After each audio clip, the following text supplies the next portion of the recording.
Welcome back, dear friends, to your daily dose of ancient wisdom. Today we continue our reading of Srimad Bhagavatam Mahapurana, Tritiya Skandha or Book 3,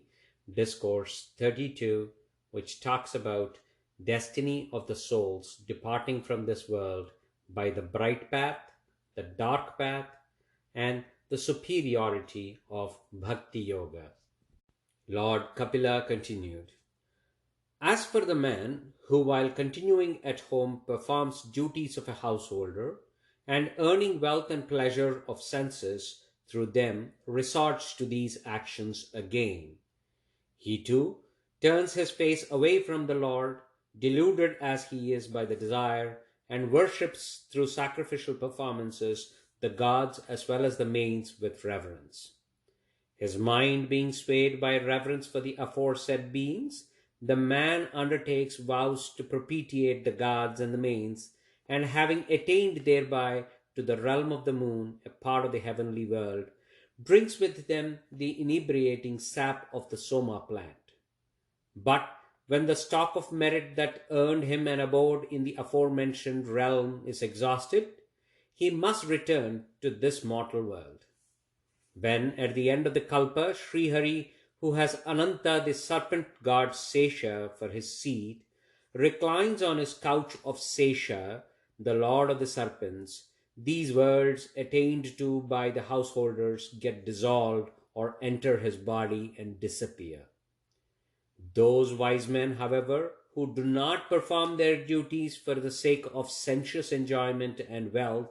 but offer their actions to me, nay, who are free from attachment, more serene, pure of mind, devoted to the duties of those who have retired from the world, having no feeling of I or mine with regard to the body and everything connected with it, and are endowed with a mind thoroughly cleansed by recourse of sattva, the quality of goodness, passing by the name of one's own sacred duty, reach by the bright path, the all-pervading Supreme Person, the Lord of both Prakriti and Purusha, the matter of spirit, the ultimate cause of the universe, and also responsible for the creation, preservation, and dissolution of the worlds.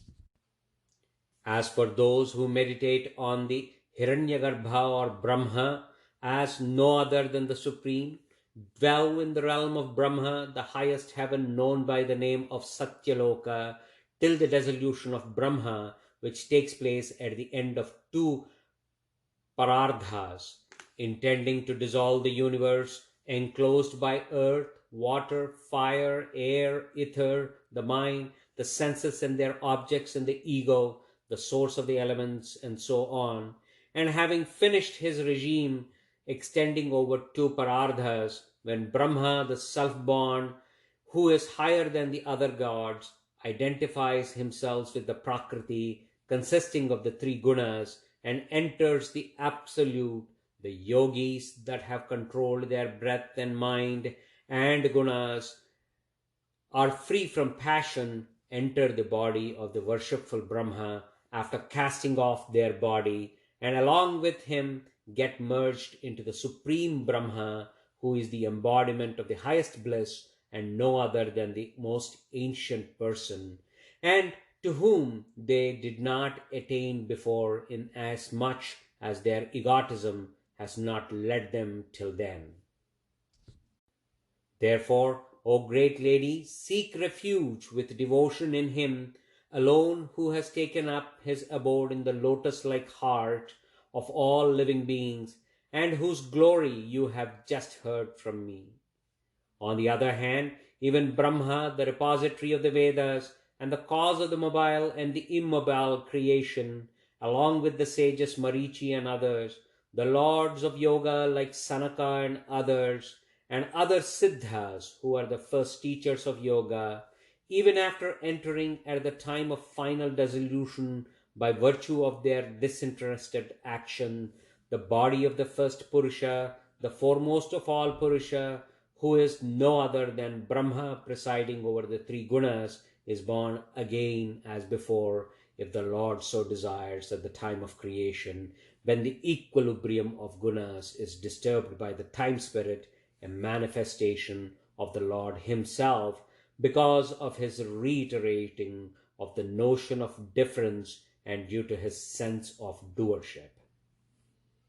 And the sages too, after enjoying the glorious life of the highest heaven, earned by their meritorious acts, likewise return by the will of the Lord as the mind-born sons of Brahma on the equilibrium of gunas being disturbed at the time of creation. With their understanding clouded by passion, their mind full of desires, and their senses uncontrolled, they worship the mains every day, their heart finding delight in the home alone. Devoted to the first three objects of human pursuit, namely religious merit, wealth, and sensuous enjoyment only, these people are averse to the stories of Srihari, the slayer of the demon king Madhu, whose knowledge takes away the fear of birth and death, and whose innumerable exploits are worth recounting. Abandoning the nectar-like stories of the immortal Lord, they who listen to the wild talks relating to sensual enjoyment, even as the swine feed on the filth, have surely been cheated by fate. Performing religious rites from the ceremony connected with the impregnation down to the obsequies, they ascend to the abode of the mains presided over the Aryaman, the Lord of Mains, by the southern path, also known as the dark path, and are eventually born in the line of their own pregnancy.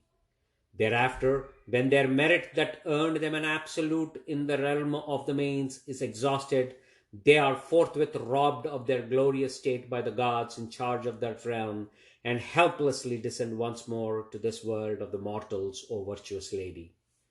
Therefore, do you worship with all your being the Supreme Lord, whose lotus-like feet are worth adoring, though devotion evoked by his virtues. A link formed through devotion with Lord Vasudeva calls forth before long dissipation and spiritual wisdom that reveals the truth of the Absolute. When the mind of the devotee ceases to perceive, even though the faculty of senses,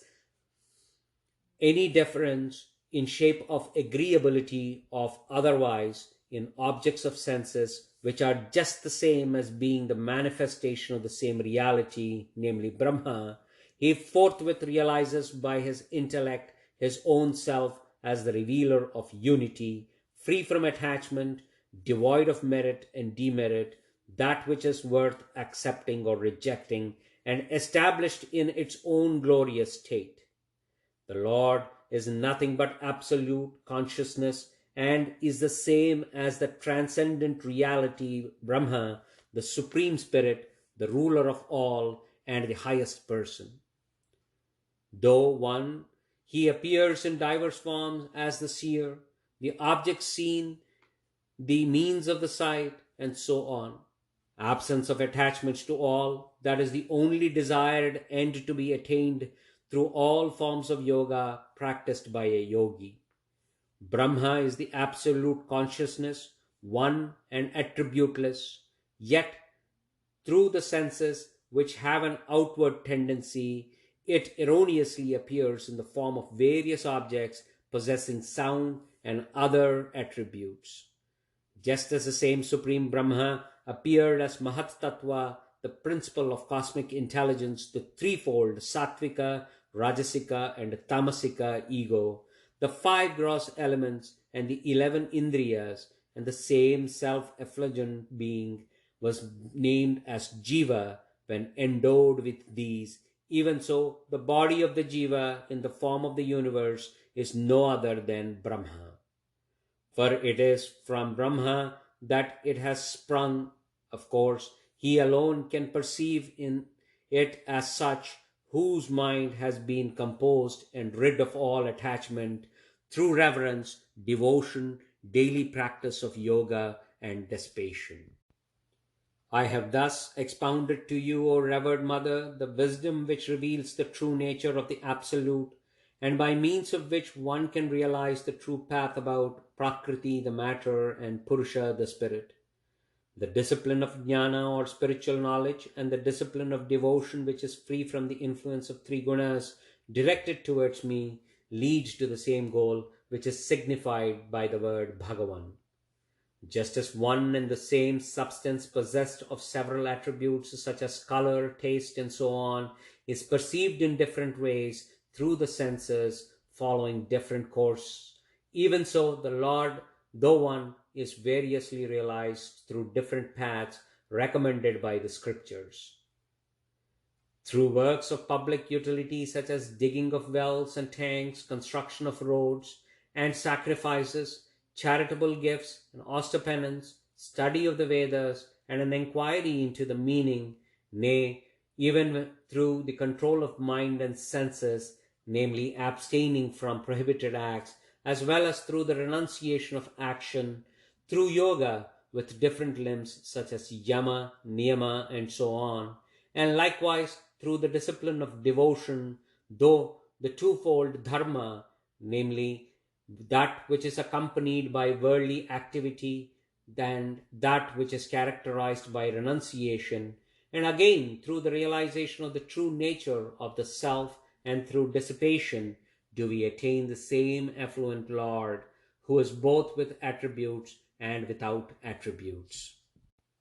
I have already told you the fourfold character according as it's predominated by any one of the three gunas or is absolutely free from the influence of Bhakthiyoga, the discipline of devotion, as well as the nature of Kala, the time spirit, whose movement cannot be perceived through the senses and who brings about the birth and death of living beings. I have also described the various states of existence of Jiva brought about by his actions prompted by avidya or ignorance, passing through which, O Mother, the soul forgets its true nature. One should never teach this gospel of mine to a wicked person or a source of annoyance to others, nor to him who is wanting in modesty, nor to an arrogant man, nor again to a moral rake, and in no case to a hypocrite. Nor should one impart it to a man thirsting after pleasures, nor to him who is attached to his home, nor again to him who is not my devotee, nor to those who hate my devotees. It may no doubt be imparted to a man full of reverence, a devotee, a meek soul, an uncurving man, one who is friendly to living beings, and likewise to him who takes delight in service, one who has developed a distaste for external objects, a man who is serene in mind, one who is free from jealousy, one who is pure both within and without, the above all, to him who holds me dearer than all,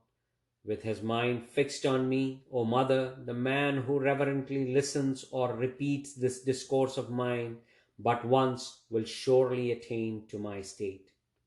Thus ends the 32nd discourse forming the story of Lord Kapila in the book 3 of the great and glorious Bhagavata Purana, otherwise known as Paramahamsa Samhita. Thank you.